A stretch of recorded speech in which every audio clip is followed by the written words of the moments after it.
Oh, I think there's definitely a cultural revolution being attempted when you start celebrating groups pulling down statues and throwing them in the sea.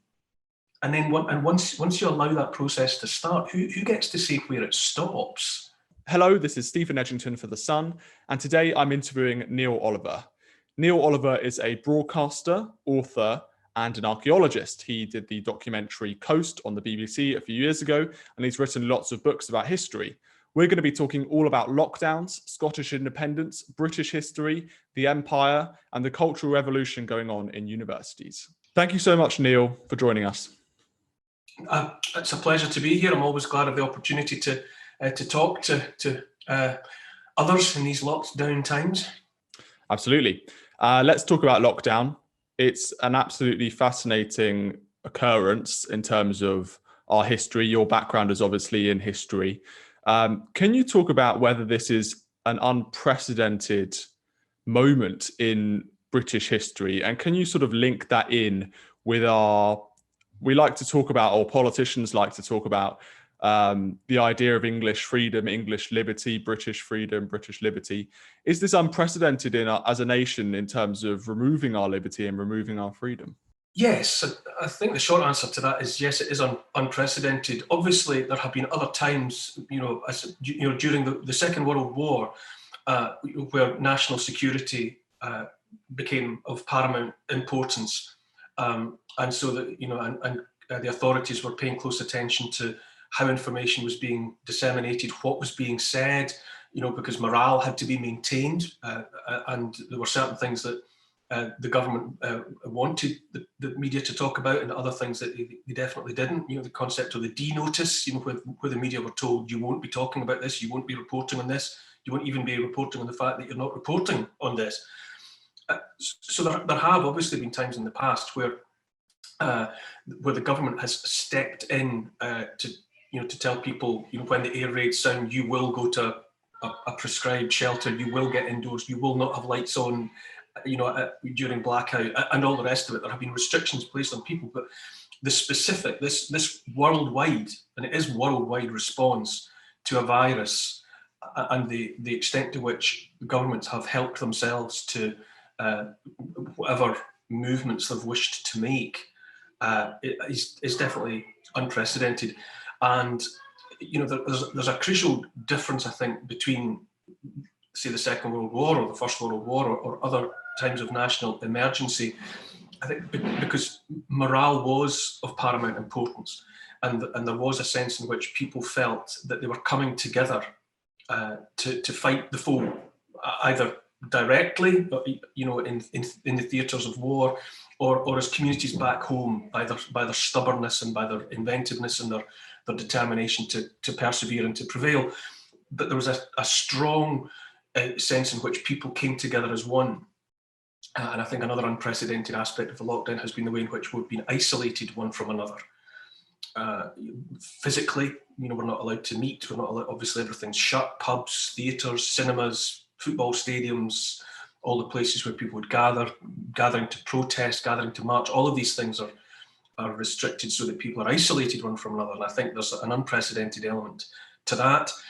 And I think really most pernicious of all is what has happened during the course of the lockdown. I wouldn't really feel confident in pinpointing when it happened, but we're not allowed to challenge and question the orthodoxy.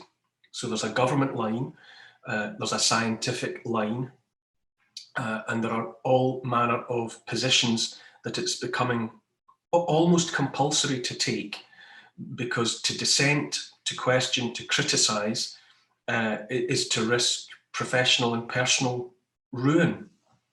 And that, the extent to which we are as a population being silenced, I would say is quite unprecedented. The very notion of parliament, it's from the French, parler, to talk, a place of talking, and it isn't that anymore.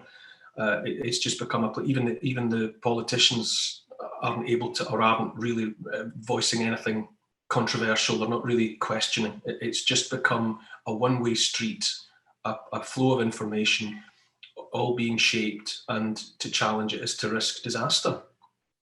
I want to talk a bit about the sort of history of English and British liberty and freedom and compare that to today. But before we go into that, and you make some interesting points about freedom of speech, for example, and that's one of those freedoms we've always cherished. Hopefully we've always cherished in Britain. Before we go on to that, I do want to just challenge you slightly on some of the statements you made there. For example, do you think that the argument that the government would make for lockdowns would be that there is currently a huge pandemic on, 100,000 people have died. If you go outside, if you interact with other people, you are infringing on their health because you are putting a risk to spreading the disease, and ultimately, if they're vulnerable or if they're old, there's a chance they may die. So that's the kind of justification for lockdowns. And obviously, most people actually support lockdowns throughout the world, especially in the UK. I think public support is immense for lockdowns. So do you think that there is any justification, especially the ones that the government or scientists would say, that these lockdowns are vital, we're not going to have them a minute longer than we have to, but for now, so many people are dying, we have to prevent deaths, it's really important to stay at home? I don't think anyone in their right mind challenges the idea that the pandemic the virus is very dangerous to some people that you've mentioned: elderly, people with underlying health conditions, people who are just unlucky enough to have an immune system or a metabolism that is especially vulnerable to the virus. But at no point has anyone really said that the virus is equally dangerous to everyone. It's not. But in that context, lockdown has been applied, and it's been applied. It was initially going to be applied for a short period. It's now been off and on for a year. I don't think it shows much sign of relaxing. And it's not. It's only treating one wound. The virus is a danger, full stop. And lockdown has been applied to treat that wound, to face that part of the foe.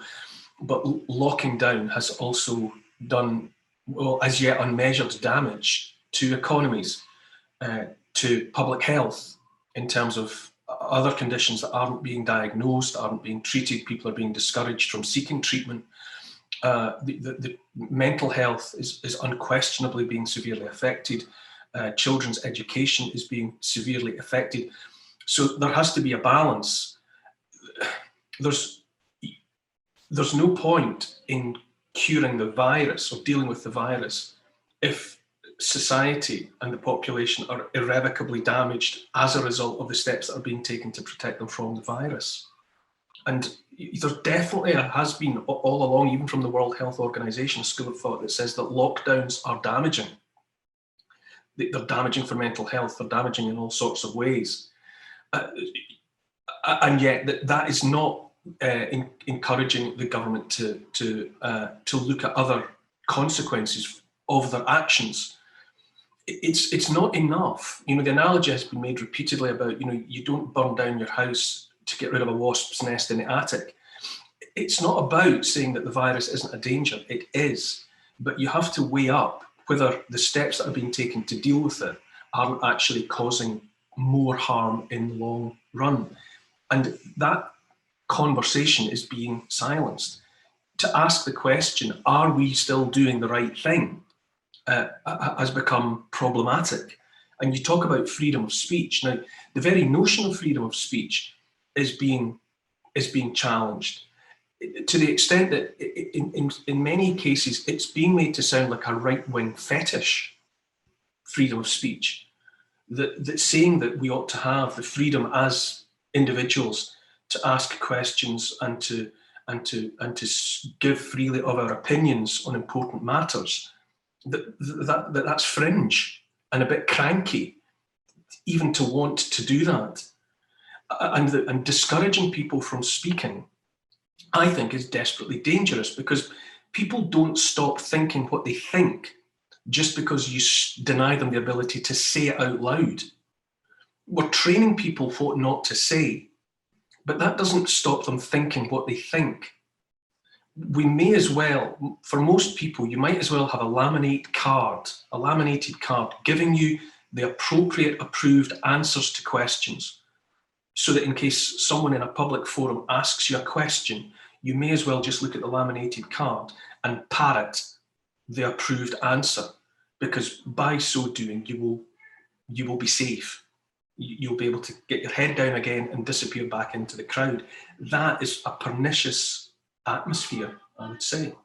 Now, obviously, you're painting a very sort of bleak picture of the current situation in terms of our personal freedoms and especially freedom of speech. Can you talk about, well, actually, the question really is were you surprised that England was so quick to take up lockdowns, that Britain was so quick to take up lockdowns, I should say, and that we were so keen and eager, the public, according to opinion polls, are so keen and eager, not just for the current lockdown, but wish to lock down even further. They wish more freedoms are taken away from them. If you look at all of the opinion polls over the last year, that's been the consistent view from the majority of the public. And there's this kind of idea of Britain, who, as a country, as a nation, we helped further freedom around the world. We helped further the cause of democracy and freedom of speech and all these fantastic ideas of the Enlightenment and liberty. And yet we are now in this current situation where so many people support this kind of authoritarian. I think it's pretty objective to say obviously we are living in a very authoritarian government at the moment, and they would obviously justify it as saying, this is about public health. So were you surprised that a country such as Britain was so quickly going into this lockdown and so quickly removing our freedoms? Well, I refer you back basically to my previous answer about the laminated card of answers. I'm cynical, and I question the authenticity of statements like the vast majority of the British public are in favour of lockdown and want even tighter lockdown. There's an extent to which, if you're asked and you're not sure who's asking you the question, will this reflect badly on me? There are safe answers to give. And for people with busy lives being asked, are you in favour of the lockdown? And do you think, if necessary, the restrictions should be even tighter in the interest of public health? Then a lot of people, quite understandably, in the interest of a quiet life, will say yes and move on. Now, I'm out and about as far as I can be, subject to the restrictions. I walk my dog, and I'm talking to people. I'm having the odd interaction with people and online. Now, I don't know anyone who is in favour of the lockdown. So if you like, I'm doing my own casual poll, unofficial poll. I'm asking people, what do you make of all of this? And over the course of the lockdown, I've spoken to hundreds of people by now, and no one, there's people who say, well, I suppose we just have to hope for the best, and they're a bit hesitant and not sure. But people who have voiced an opinion to me, young and old, male and female, from across the demographic, across the classes, are saying, no, I think it's desperate, and I think what's being done is causing untold harm, and we're going to pay for this. And when the consequences of this start to bubble up in the months and years ahead, there'll be serious questions asked. So my experience of what people are saying on the subject of lockdown runs counter, strongly, heavily counter to what is, I see the same things, saying that the vast majority of people are all in favour of lockdown. But people would say that because they're aware and they're worried about possible consequences of being overheard saying that they don't think what's being done is across the board the best course of action. I'm not saying that I have the answer, and that my answer to the problem is totally different from what's being applied by the government. But to deny that lockdown is causing massive damage, massive harm in so many spheres, that's undeniable.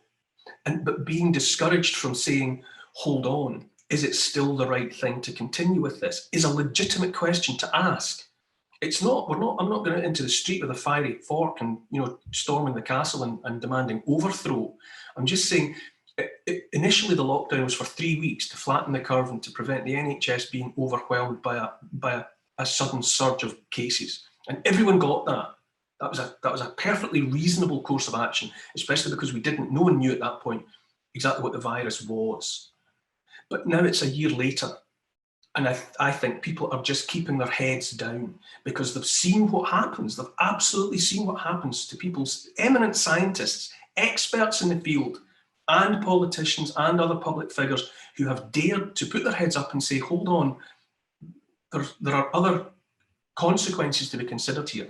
When people have looked on at what happens to people who do that, it makes perfect sense for so many people, for completely understandable reasons, to just say, no, let's just stay locked down. It's the right thing to do. Because they don't need to add personal and professional disaster to the circumstances that they're already dealing with. Sure, and I completely accept that opinion polls can be wrong, and for all the reasons that you've mentioned there, I'm sure it would be far easier to say that I support this thing rather than I'm against it to opinion pollsters. Absolutely. I'm just stating the facts of that is what the opinion polls say. You can quibble over whether they're accurate or whatever. I'm reading the same polls, absolutely. Yeah. So can I just come back to the point about British freedom and liberty? I'm really interested in this idea that we have a history entrenched in those ideals and that kind of Enlightenment thinking, and going back even further to Magna Carta and other fantastic moments in our history. I just want to get you to comment on whether you were surprised that this country specifically, in America, for example, it's been quite different. There's been huge amounts of debate over there. Republicans are very much against locking down their specific states. Obviously, they've got a very different system to us. But in the UK, Boris Johnson, this person who's meant to be a libertarian, who's meant to champion these ideas, he was, however reluctantly he might say, he did, put us in lockdown more than 3 times, as you say, in the last year. So can you just comment on that contrast between our history and what happened in March and subsequently? I'm as passionately interested as the next person in the concepts outlined in documents like Magna Carta and the Declaration of Arbroath and the National Covenant of Scotland. But in the case in Magna Carta or the Declaration of Arbroath, which were cries for freedom and for the primacy of the individual, and there was use of the concept of the people. But of course, when in those 13th and 14th century contexts, the people were really the great and the good of the land. It was nobility. It was people who also had skin in the game, who also had a dog in the fight. They weren't even pretending that they were speaking on behalf of the entire population of the country. That's not what the people meant in that context. It was simply a challenge to authority from other powerful figures to say, we are here as well, and we've got our own opinions. But they weren't seeking to. It's not democracy. It's just what it has within it. Magna Carta and other documents are the vaguest outlines that then subsequently gave birth through a long, tortured process of evolution to what we eventually came up with, which was one person, one vote, and in the democratic process and parliament and all the rest of it. You see, you can't just say that a 13th century document was freedom for the people, because it wasn't. Am I surprised that the British people took to it? Well, no, because the way in which it was couched the first time was perfectly reasonable. There's an unknown danger. We've had a quick scout around talking to the scientific community, and we think that what we should do is lock down for 3 weeks and hopefully avoid a situation where the NHS is brought to its knees or destroyed. And the British people, like other populations, in Europe and elsewhere, were reasonable, and that was a reasonable argument. And so we said yes, of course. And we were, as parents, my wife and I, we were worried, and we're quite happy to get the kids back into the house until we could see what was going on. But then a whole machinery has come into play. I think the mainstream media has played an enormous role in this. The mainstream media, while taking pot shots at politicians here and there, has broadly been a cheerleader for lockdown and for even stronger restrictions earlier. We should have gone earlier with this. We should have done it harder. We should have been like South Korea, and they've pointed at other populations around the world and said, we should have done this, we should have closed the borders earlier. And an air of panic and fear has been established in the wider population. And so a frightened population is a different animal. You talk about the British population or the French or the Americans or whoever. In peaceful times where people feel that the situation is under control, they'll give different answers to the questions. But what has been created over the best part of a year is a frightened and cowed population. They're fearful. Many people are frightened out of their wits by the thought of the virus. Also, other people are terrified by the thought of their own future. They've had livelihoods and opportunities and ambitions crushed. So you've got a demoralised, isolated, frightened population. And history absolutely shows that frightened people are easier to control, because what they want is reassurance. And they want, when they're frightened and isolated and they don't know which way to turn, they want a strong figure to give them some definite information. So no, I'm not surprised. I don't think there's that kind of national exceptionalism. I think I live in Britain. I can't speak to what the atmosphere is like on the ground in France or in Italy or anywhere else. I can only speak to what the atmosphere is like here, and I know that people are frightened, and frightened people will generally do what they're told. Let's move on to another very topical topic: Scottish independence. This is back in the news recently because the SNP are, again, we're talking about opinion polls, but they're doing very well in opinion polls for the elections coming up this year. Apparently, more people in Scotland are now in favour of independence than are against it. Obviously, in 2014, Scots voted to stay in the Union by quite a large margin, actually. And you were part of that campaign. You were, one of those people, one of those Scottish people who really supported the Union. What do you make of the arguments for independence now? Do you think that it has changed since 2014? The SNP would say, well, look, we need another referendum because Scotland was voted out of the European Union against its will. People in Westminster don't represent Scottish people. And maybe this goes in with some of the documents we've been talking about, Magna Carta, independence. Surely this is a good idea. This is something that people in Scotland should be taking up. I will resist the temptation to go back over the old ground. The economic arguments have been made so forcibly by both sides. There are all sorts of, reasons from both camps that have been repeated endlessly. So there's, I could talk about the fact. Something that just springs to mind there is in 2014 had the independence campaign been successful, then it was effectively a vote to leave Europe, because at that point that was before the Brexit referendum. In 2014, a vote to leave the United Kingdom was a vote to leave the European Union, because it was the United Kingdom that was the member of the European Union. So Nicola Sturgeon and Alex Salmond and the rest were effectively campaigning to leave Europe. And it made sense to them then. And then, of course, the Brexit referendum happened. But as I say, the argument in every way, I have said what I think. For me, it boils down to a question like this. For me, boils down to it's a question of the heart, and all I can honestly say, and at the end of the day, all that really matters to me is what my heart says. I consider myself to have been born British. Many people say that they consider themselves to be European, and this was what caused so much hurt for so many people around Brexit, because they felt as if they were being torn from a wider entity that they felt instinctively a part of. Well, I was born and raised British, and not in any flag-waving, land of hope and glory, tub-thumping way. That's how I understand myself. When I was on holiday and people would ask me where I was from, I just said British, and I didn't mean anything by it beyond a straight adjectival description. And I don't want to be torn from that.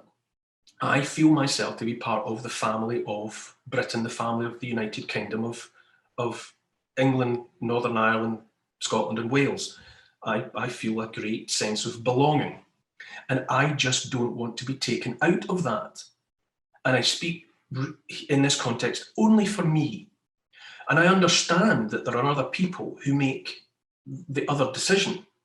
And it's not about economics for me. I'm not doing this because I think I'll be better off or worse off in any material sense.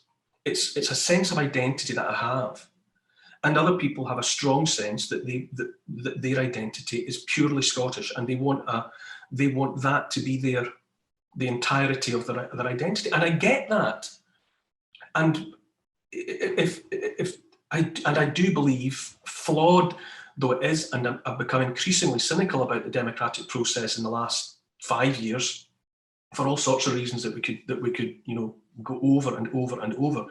But if what the majority of the people want to happen, is what ought to happen. And I'm deeply cynical about polling.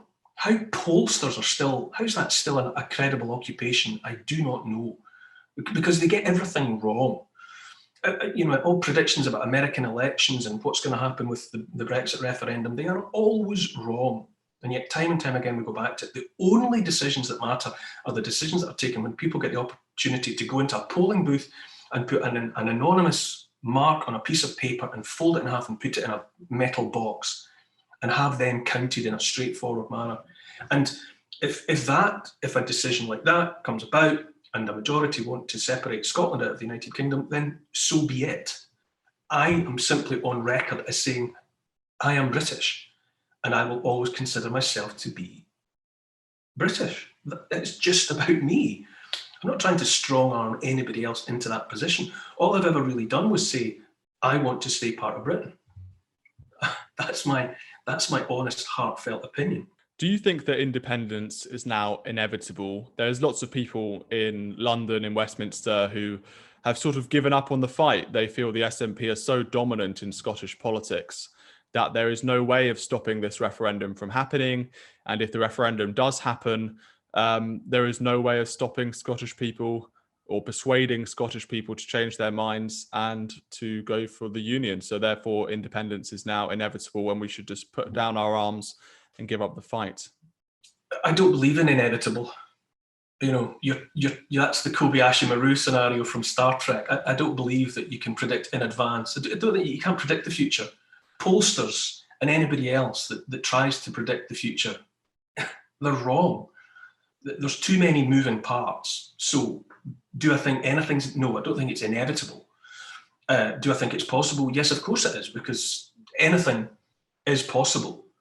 I mean, as things stand constitutionally, the opportunity to hold a referendum is not in the gift of the Scottish government of any flavour. That can't be done. That decision can't be taken by that body. So unless and until the UK government gave the go-ahead for a referendum, then it couldn't happen at all. You could have a wildcat referendum, of course, but as I understand it, it wouldn't be legally binding in any constitutional sense. But I'm not a lawyer. I'm not an advocate. I don't understand or have claimed to be privy to the minutiae of the Constitution. But I think the straightforward situation is that a referendum isn't inevitable. For sure, there's an appetite for independence in Scotland. There always has been, and at the moment, everyone's listening to polls that say, more and more people are in favour. Well, again, it's not the case with the people I talk to. It's just not the case. I have some people that I talk to that are in my wider circle, this a wider congregation that I'm a part of, who are in favour of Scottish independence. But if I had to return the results of my informal polls, then it's not. The majority of the people I do want to remain part of the United Kingdom. But again, my poll is as meaningless as anybody else's, and you cannot predict the future, and nothing is inevitable. Let's talk a bit about Scottish history.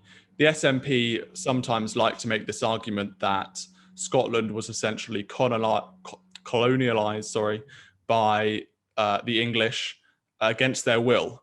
Is there any truth in that? 700 years ago, the wars of independence. There's sagging bookshelves full of books about that in any bookshop. You can read into the detail of it and draw your own conclusions about what happened 700 years ago. But it's certainly true to say that Edward I, on the death of King Alexander, ultimately without an heir, he was of the opinion that he was the senior figure in the island, and that and had rights over Scotland, and he trotted out all sorts of treaties and all sorts of bogus history going back into Roman and biblical times to back up his case, and Scottish senior figures were every bit as adamant from a position 180 degrees opposed to his. But that was all fought out, 700 years ago, Scottish Wars of Independence. And then there's the Union of Crowns in 1603 and the Union of the Parliaments in 1707. It's all there and it's all documented, and people still argue until they're blue in the face about who wanted what. But there's so much now about Britain and the British Empire and the description of the Union flag as the butcher's apron. There's so much negativity around the last 300 years of British history and empire.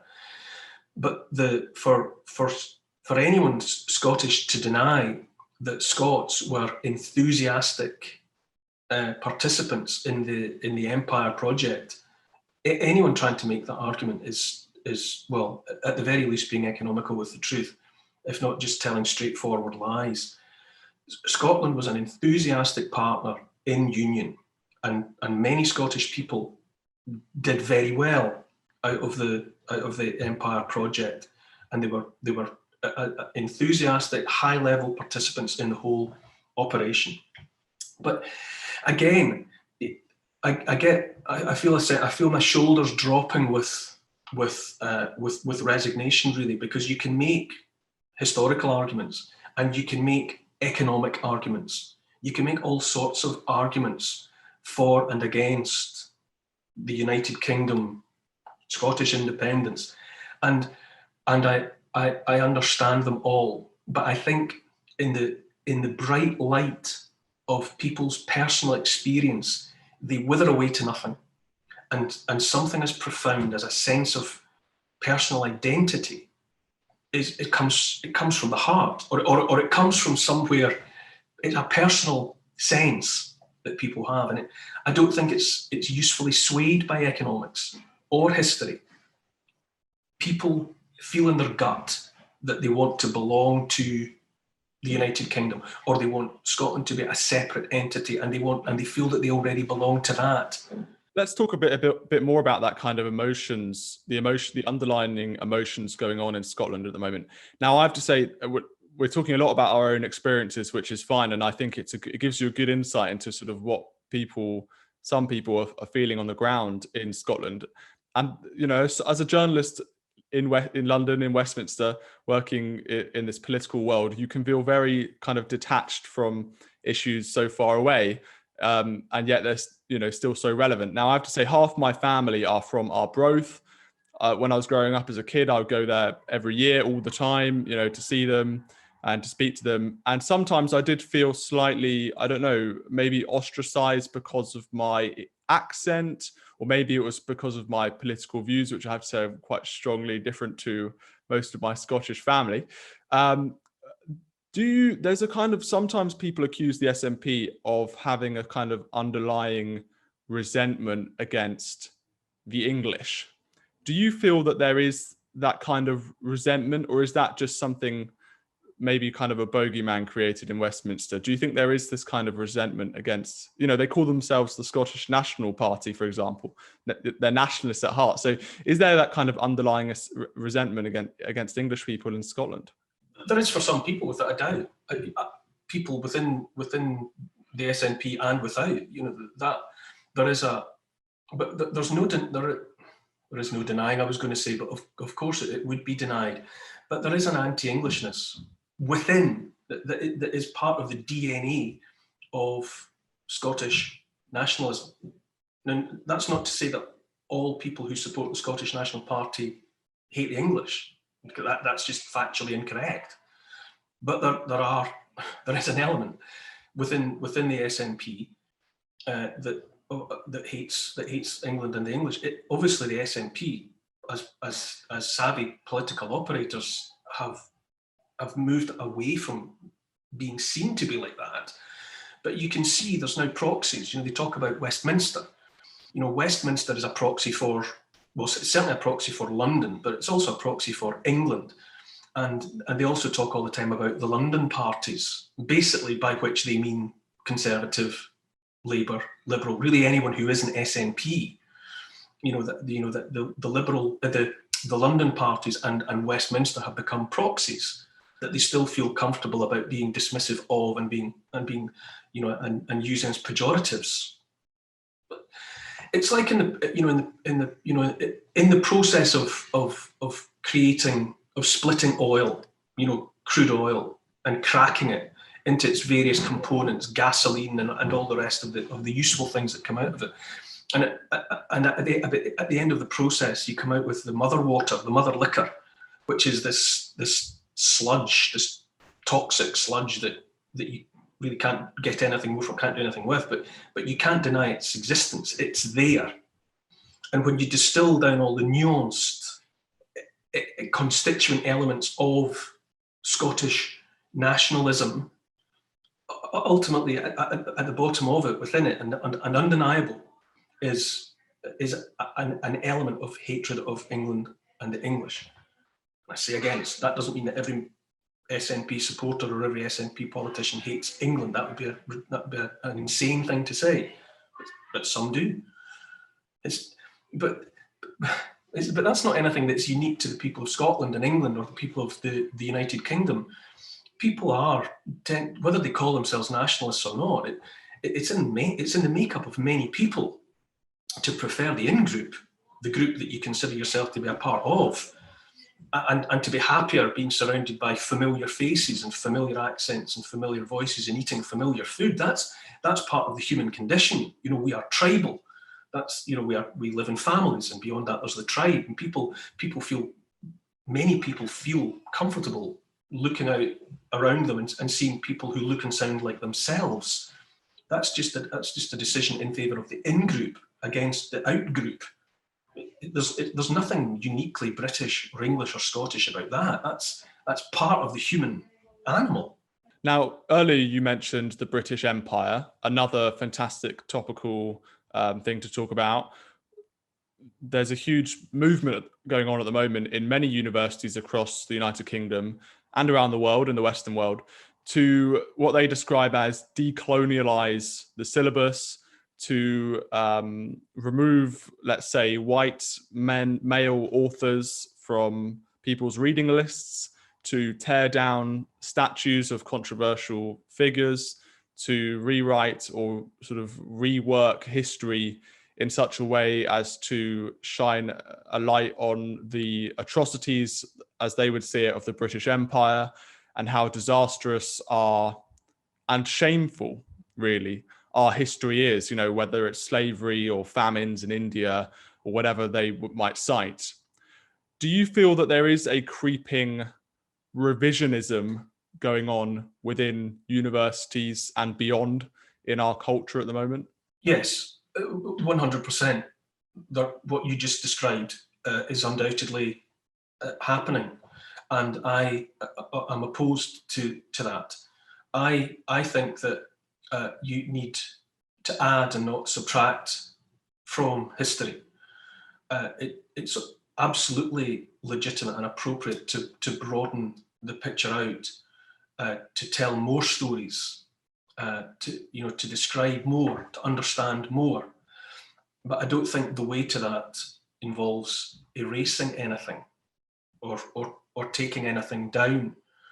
the whole, I mean, it's difficult, I think, around the subject of statues. I found that whole process of taking down statues quite bizarre, because for most people, the statuary around British towns and cities, it's invisible.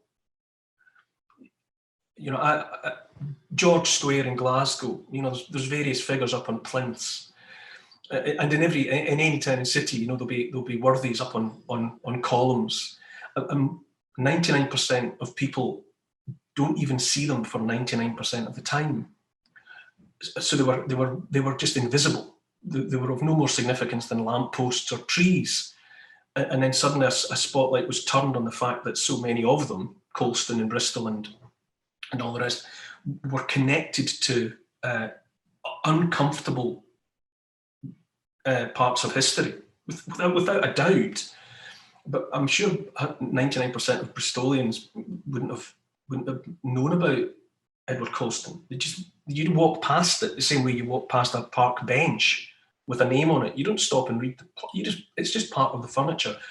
And the way in which it suddenly became an issue is difficult, because if you go back 200 and 300 years, everyone who came to prominence made the kind of money that enabled them to be a philanthropist and do the kind of things that would then result in them being remembered after their death with a statue.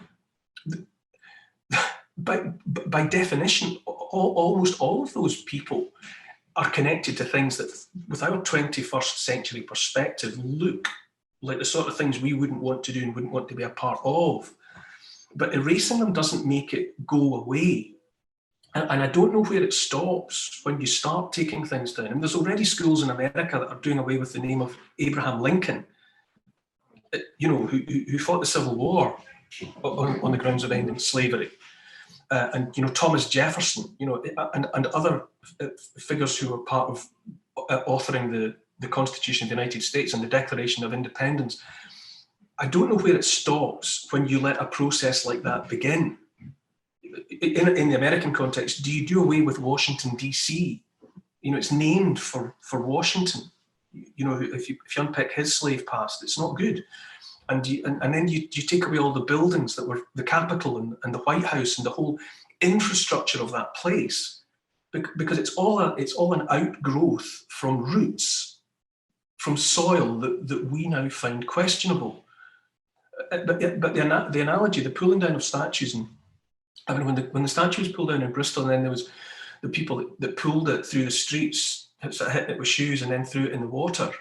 As it was like watching them destroy an effigy, like a Guy Fawkes. And you think, but you know, the body of Oliver Cromwell was exhumed so that he could be put on trial, and then he was executed. You know, his corpse was executed. And you look back at that, you hear that at school, and you think, that's insane. What on earth was going through people's heads that they would think that, you know, digging up a corpse and punishing it had any meaning in relation to that dead person? But you're in the hinterland of behaviour like that when you start celebrating groups pulling down statues and throwing them in the sea. And then once you allow that process to start, who gets to say where it stops? Do we go back to, there have been attempts made in the past to get to year zeros. You know, in Cambodia, there was an attempt to erase history, you know, in elements of, in the you know, elsewhere behind, you know, in closed societies, there have been attempts to get to a year zero, and it never ends well. So I think when it comes to something like history, tell as many stories as possible, bring into the light as many characters, good and bad, and let us, by making that spectrum as broad and colourful as possible, have a greater understanding. That's my position, is more. And I don't approve of, and I don't support the idea of having less and saying that we no longer read this writer, or we no longer look at this statue, we tear up this photograph. I think that is just to the detriment of our understanding and never to its improvement. I'm going to ask two more questions to end the interview. The first one is, you mentioned Cambodia there. Is it too far to say that we are going through a kind of cultural revolution seen in the Soviet Union, seen in Mao's China? Some people even compare this to sort of the end of Rome as a civilization, where they started to question their fundamental values. Is that exaggerating? Is that hyperbole? Or do you think that, that is at least possible as to what's going on right now? Oh, I think there's definitely a cultural revolution being attempted. Absolutely. You ask me, my straight answer to that question is yes. I think there is a cultural revolution going on. And I think it's always, I think without exception, that's a dangerous move. A lot of attention has been turned again on the writings and thinkings of Alexander Solzhenitsyn. He was a good soldier of the Red Army. He was recommended for decorations, and then he made the fatal mistake of writing letters to a friend in which he criticised Stalin. And before his feet touched the ground, he was in the gulags, and he spent 8 years in the camps, and then a further 3 years in exile. But he wrote that although he thought it was unjust that he was what he was punished for, it gave him the time to reflect on the fact that although he was being punished for non-crimes, he could see that he had done things in his past that deserved punishment. That with the arrogance of youth, he had been cruel, and he had done things as a soldier and as an authority figure that he was now ashamed of.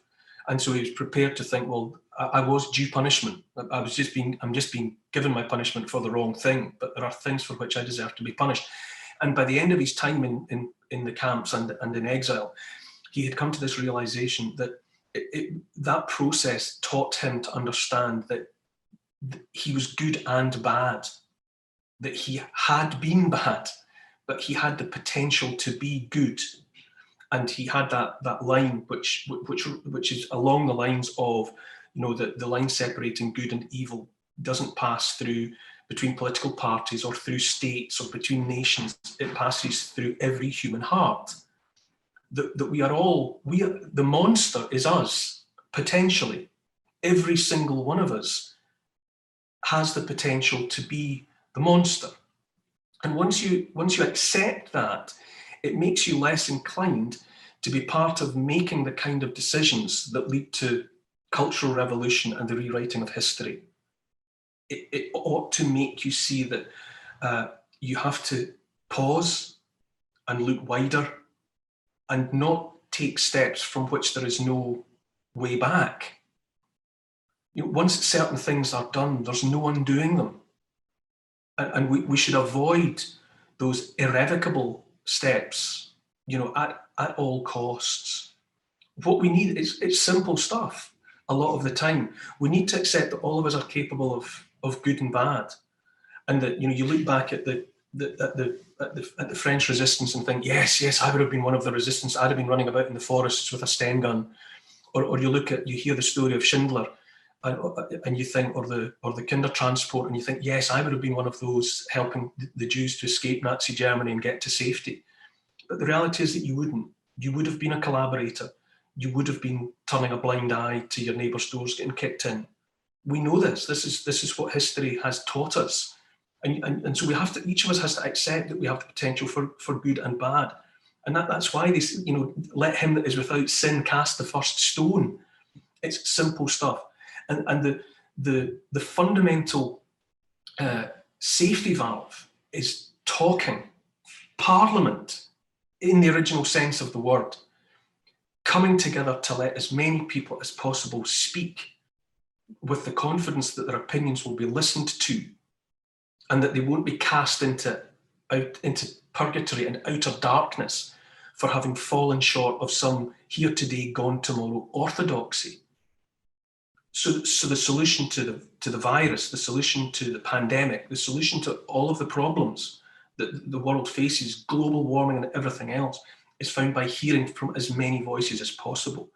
And at the moment, there's a push to narrow that down rather than widening, it's closing, it's shutting down, so that there are orthodoxies to which it's almost illegal to run against the orthodoxy now, and that's dangerous. It's open debate and listening to as many opinions as possible, and having the awareness that you have no right to stand in judgment on other people. And if people bear those things in mind, I think you're in a far stronger position when it comes to solving problems which ultimately are insoluble. The virus, the pandemic, is insoluble.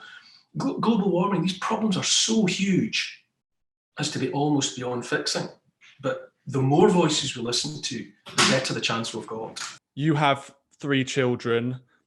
There's so much debate around our identity, and we've talked about that a lot in this interview. You know, your Scottish identity, the identity of people in Britain, our history. I want to know and try and understand what your approach is to teach them about history.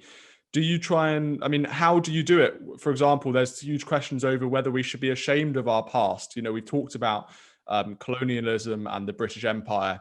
How do you go about, and you know, what would you recommend to people watching this? How would you go about teaching history to your children and sort of getting them to see through perhaps some of the stuff in the media or what their teachers are telling them? How do you get them to be critical thinkers? That's such a good question. Really, what we say, my wife says, my daughter's very interested in English literature and studying English literature and language at university, for example. And my wife says to her, just read as much as you can. Read everything. Read widely.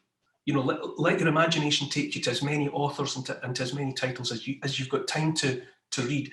And I think that's true of everything. And so history, my kids we live in Stirling, so there's the castle here, and there's lots of battlefields, and there's lots of visible evidence of history here. And so they do ask us questions, and because I'm wired up the way I am, you know, I'm always trying to pass on stories. But I'm always, you know, I'm in my office here, and we've got lots of books, and I just say to the kids, read anything you want. There's books about everything. You know, my youngest is interested in Genghis Khan at the moment, and I've got, you know, half a dozen books about Genghis Khan and the Mongol Empire. I say, read it. Read as much as you can. That's how you do it. You know, it's read across the board, and read things even if you don't agree with them. You know, find the counter argument to whatever it is that you think is true, so that you've read both. And this notion of being ashamed of history is as insane as being desperately proud of history. It was done by dead people. They've had their lives. They were imperfect people. And some of them did extraordinary things, and some of them did terrible things. And a lot of the bad guys died comfortable and warm in their beds hundreds of years ago.